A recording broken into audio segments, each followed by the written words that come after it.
Minivan Wars 3 is here. I'm the Auto Chatter, and I'd like to discuss what happened minivan-wise in the North America from 2000 to 2022.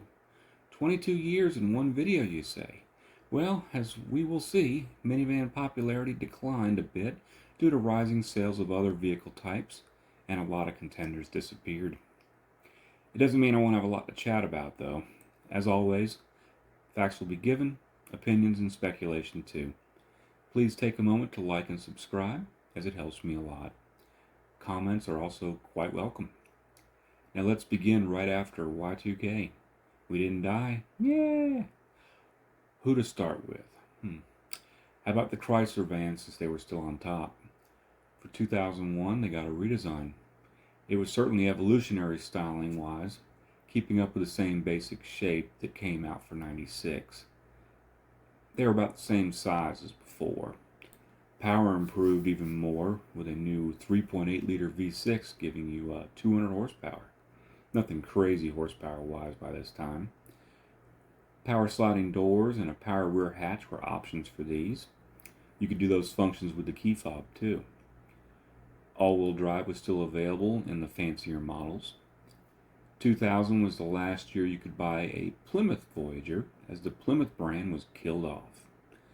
They were called Chrysler Voyagers from '01 on.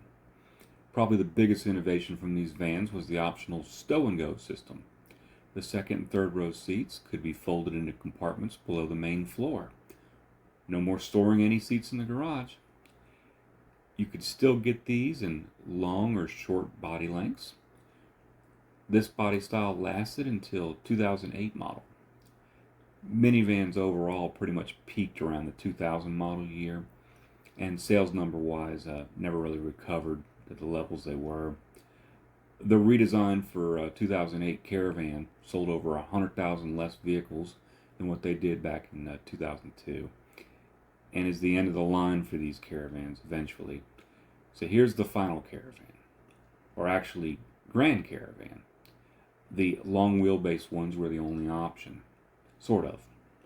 If you still had an itch for a shorter van, they offered the Dodge Journey instead. It's related to the Caravan mechanically, but no sliding doors and had more of an SUV look. As far as power for the Grand Caravans of this generation, it peaked at an impressive 283 horsepower from a 3.5 liter V6 from 2011 on.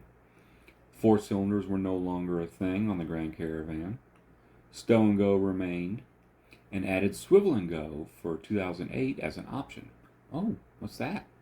The second row captain chair swiveled to face the third row seat. There was a detachable table too. Nothing really new, as you kind of saw this with other makes years prior. And it must not have been but so popular as it was dropped as an option after 2010. Now by 2010, if you want an American company branded minivan, Chrysler was where you had to go. More on that later. There was a MyGig hard drive option for these vans for digital entertainment, and also by 2010 a lot of these vans were sold as fleet vehicles, which had a negative effect on resale value. But finding a rental one was easy. The writing was on the wall for these vans by this point. In 2017, Chrysler introduced the Pacifica. It was segmented as a premium version of the existing vans. Shared little with the other vans other than the now standard 3.6 liter V6. It had a sleeker look, and you could still buy one of these today. It's one of the two Chrysler models left in the lineup, with the other being the Chrysler 300. The older vans left after the 2020 model year, leaving the Pacifica as the only option. But they started offering a cheaper Pacifica badged as a Chrysler Voyager. Now they killed off the Voyager nameplate after 2016, but they brought it back for this. It didn't last long though. By 22, Voyagers were available only to fleet buyers. The biggest news for Pacifica is what you could get a hybrid one, getting some impressive miles per gallon. As of 2022, sales of Pacificas had a high of around 118,000 units in 2017 and 18. Far cry from the 500,000 numbers Chrysler vans used to sell. Well, That's quite a few nameplates gone now, and we've just talked Chrysler. So, who's next? Ford. The Windstar. As a brief recap, the then new 99 models ended up having quite a few mechanical issues, so it was redesigned again for the '04 model year. It shared the platform of the previous version, but they made a lot of changes trying to beef up reliability. Power was up with the new 3.9 and 4.2 liter V6s, giving you up to 201 horsepower. They even gave it a new name to distance it from the Windstar. Now it's called the Freestar.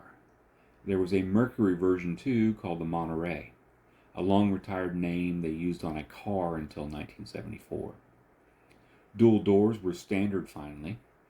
You could get a third seat that folded into the floor now too. These two didn't fare well, as torque converter problems with the transmission still plagued them.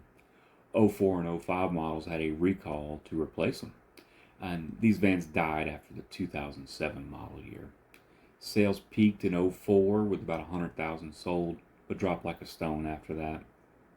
Now for 2014, you could buy a Transit Connect passenger version, so it's technically a minivan. Seats 5 or 7, depending on how many seats you wanted in it. It's smaller than about anything else sold at that point, besides maybe the outgoing Mazda 5. 4-cylinder only, and they were in the 160 horsepower range. These were built in Spain, and Ford does something weird with the cargo versions. Due to the 25% chicken tax imposed on imported trucks and vans, the cargo models get shipped here with back seats and seat belts, but they're removed upon entry. There was a lot of cool trucks and over the years that the U.S. never got because of this tax. The Transit Connect, it isn't selling well here, and it's slated for execution in the U.S. after 2023. The GM minivans. They had even more versions of their minivans during the 2000s. In 2000, you could still get a Chevy Venture, Old Silhouette, and the Pontiac version. It was now called the Montana. Montana was previously an appearance package for the Transport to make it look more like an SUV. The Chevy Venture had a Warner Brothers edition from 2000 to 2003. It was a trim package that came with either a VHS or DVD entertainment system, depending on what year it was. You got some sort of promotional perks for Warner Brothers merch too. '01 models got OnStar for the first time. It was a subscription that could give you directions from a live person, or even notify emergency personnel if you were involved in an accident, including your location. It does other things too, like track where your vehicle is if it's stolen. Cadillac got this for the first time in 1997, and it just trickled down from there. These vans were replaced in 2005, although like the 91 Caravan, it isn't really a full redesign. As you can probably tell, the hood got longer, but the body looks a lot like before. This was meant to accomplish two things. One was to make them look more like an SUV, as more and more people wanted that. And the other was to address the poor crash test scores the previous vans had.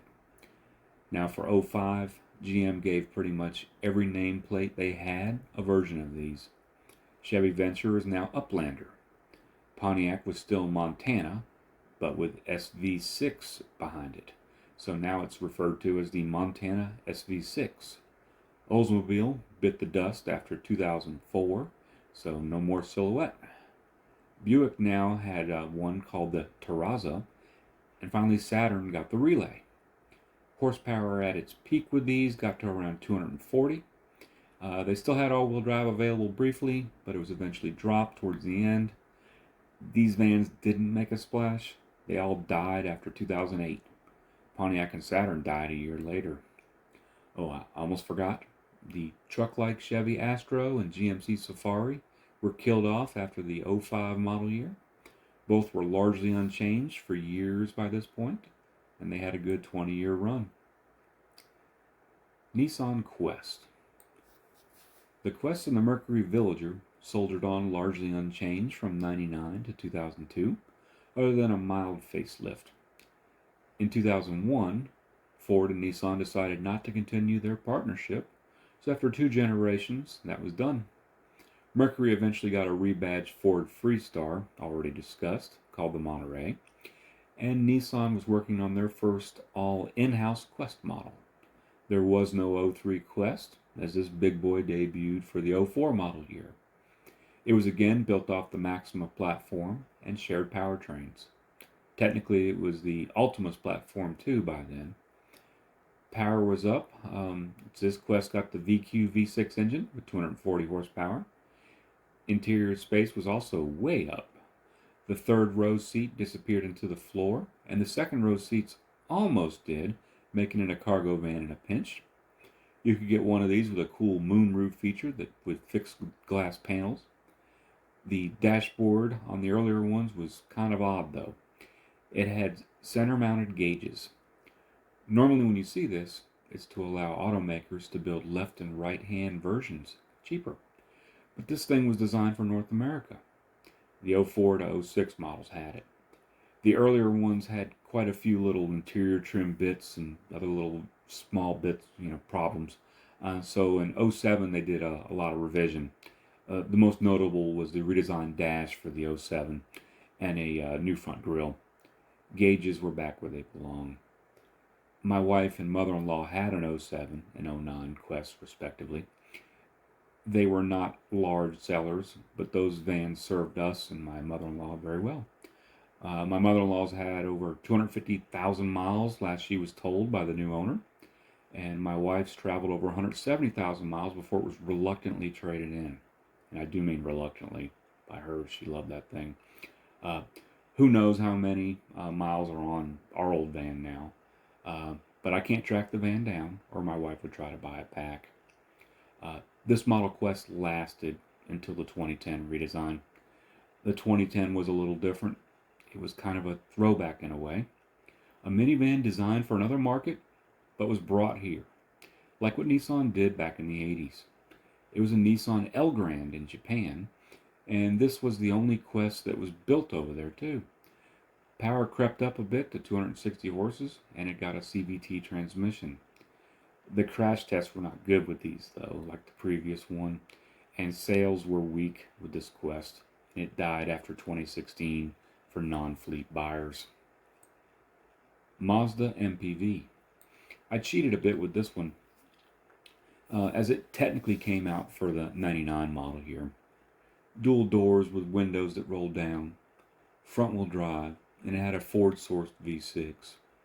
At their horsepower peak, you could get one of these with a 200 horsepower Mazda V6. These vans were based loosely off the Mazda 626 sedan platform. They were smaller than just about every other minivan offering, but were also pretty sporty.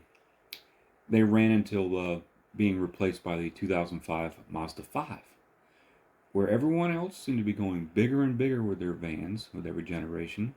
Mazda didn't. This one is based off the smaller Mazda 3. It only seats 6 in the US, even though it had 3-row seating. 4-cylinder only, and the horsepower was around 160. What's the coolest thing about these though? You could get it with a manual transmission. Mazda keeping it sporty. For 2011, they get a redesign. It gets a sleeker look, and it's still minivan small, with 157 horsepower 4-cylinder and 6-passenger seating. But the 3-pedal gods bestowed upon it a 6-speed manual standard. This is probably the last manual transmission minivan sold in the US. It didn't last long though, as Mazda killed it off after the 2015 model year. Crossovers like Mazda-owned CX-5 finished it off.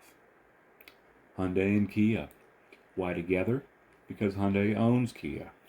Think of it like Ford and Lincoln, or Chevy and Buick. The Kia Sedona debuted here for 2002. It had decent power from a Hyundai 195 horsepower V6. They were a budget alternative compared to most competitors. It didn't have options like power sliding doors, fold down third row seats, navigation systems, etc. The second gen arrived here for '06. I always thought they looked very Toyota Sienna-like. They had a Hyundai version too called the Entourage from 2007 to 2009.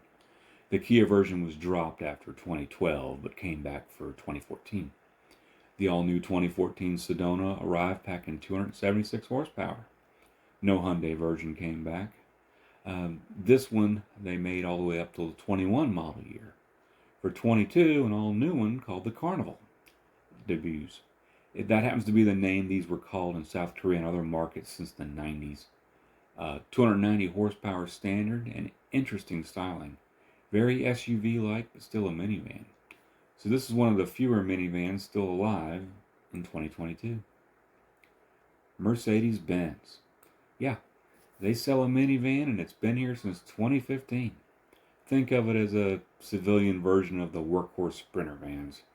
Enjoy the luxury of a turbocharged four-cylinder cranking out 208 horsepower.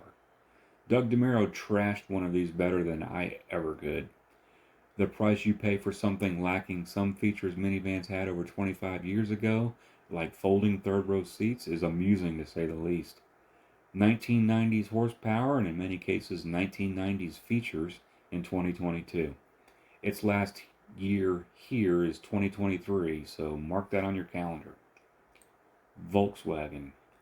The previously discussed Eurovan that was sold here came with the much-needed VR6 engine standard by the turn of the century. They got power up to 200 or so. Again, I saw more of these as camper conversions. They left the market after 2003. Was that it for VW? You wish. Enter the 2009 Rutan. Does it look familiar at all? It should, as this is a rebadged Dodge Grand Caravan. They cost more than the Grand Caravan, and loaded up had less features than the Chrysler Town & Country. Some of the innovative features the Chrysler vans offered then, like stow and go and swivel and go seating, wasn't available on the VW badge version. Needless to say, they underperformed projections. By 2012, it was pretty much dead, but fleet sales were offered until the 2014 model year. Toyota, the Sienna. When we last chatted about this one, the first gen Sienna came out in 1998 and meant business. It got a refreshed look in 2001, and the engine gained a bit more power to 210. Dual sliding doors became standard. The second gen came out for the 04 model. They moved the shifter to the dash, and some of the base models could advertise as seating 8. The interior room grew by a lot over the previous generation. All-wheel drive was still available, but came with run-flat tires standard. I guess the all-wheel drive system took up space where a spare should go. Laser cruise control and bi-xenon headlights were options, as were backup cameras and navigation systems. Crash tests were still very good, and safety features like side and torso airbags were available around 04 and standard by 06. Horsepower for this body style got to 266 by 07. This model was sold until 2011 one debuted. The 2011 Sienna went a couple different routes at once. It offered a very sporty for a van SE model with 19-inch wheels, sportier body trim, and an even firmer tuned suspension. Horsepower in these vans with the V6 almost hit the 300 mark during its run. Note I said with the V6 engine. Toyota brought back a four-cylinder option for the first time since the Toyota Previa in the 90s, but it only lasted a few model years. All-wheel drive was still an option on these. By 2018, all the safety features you hear about on modern vehicles like blind spot monitoring, emergency braking, lane keep assist, adaptive cruise control, etc. was all standard. We have come a long way from just counting on one or two airbags. The 21 Sienna is all new. The biggest news with it is all of them are hybrids. Power runs about 243 horsepower combined with the electrics and a four-cylinder engine. Sales of the Sienna from 2000 to 21 I described as stable. They were about 103,000 in 2000, and they sold about 108,000 of them in 21. There have been higher and lower years, but considering minivan popularity 20 years ago versus now, I'd say Toyota is doing well, especially considering these things aren't cheap. You can pay almost 54,000 MSRP for a loaded one. Honda. Last we saw this Odyssey, it debuted for the 1999 model year and got a refresh in 2002. Power was up to 240 horsepower and a new 5-speed automatic. The previous transmission, as discussed before, had issues, so hopefully these were better. Side torso airbags were a thing for 2002, and rear disc brakes. I would have thought by '01 four-wheel disc brakes would have been the norm for these, but okay. For 2005, they redesigned the Odyssey. Side bags were not only available for the first time, but they were also now standard. The third row seats, it was now a 60/40 split design that could still disappear into the floor, but you could now do it independently. Power is now 244 ponies. By 2007 through '09, this was the best-selling minivan in the US, so the Caravan has fallen. The 4th Gen Odyssey arrived for the 2011 model year. It's a little bit larger and wider than before. Power is now about 248. This body style ran through 2017, so pretty much all the previously discussed safety tech was on these by the end of this gen. Safety ratings were high. Pretty much any surviving minivan could say that. It's a priority for minivan buyers, obviously. The 5th and current Gen Odyssey has been with us since the 2018 model. It's about the same size as the previous one, besides being slightly narrower and taller. Power is now 280 horsepower with a 10-speed automatic that eventually became standard, I believe, in 2020. Safety and crash worthiness still with it as before. Odyssey sales from 2000 until 21 have been fair. They sold about 127,000 of them in 2000. By 2021, that number was 76,000. From '05 to '07, they were averaging over 175,000 of them a year. Considering the minivan market today, not bad. Well, now we're all kind of sort of up to speed on the last 20 years or so of minivandom. There's less to choose from now than then, but blame the shift to crossovers for that. Makes sense to pay the same or more money for less space and versatility, right? Can't buy a minivan. What would the neighbors think? If I was your neighbor, I'd say you made a good choice. Thanks as always for watching. Chatter out.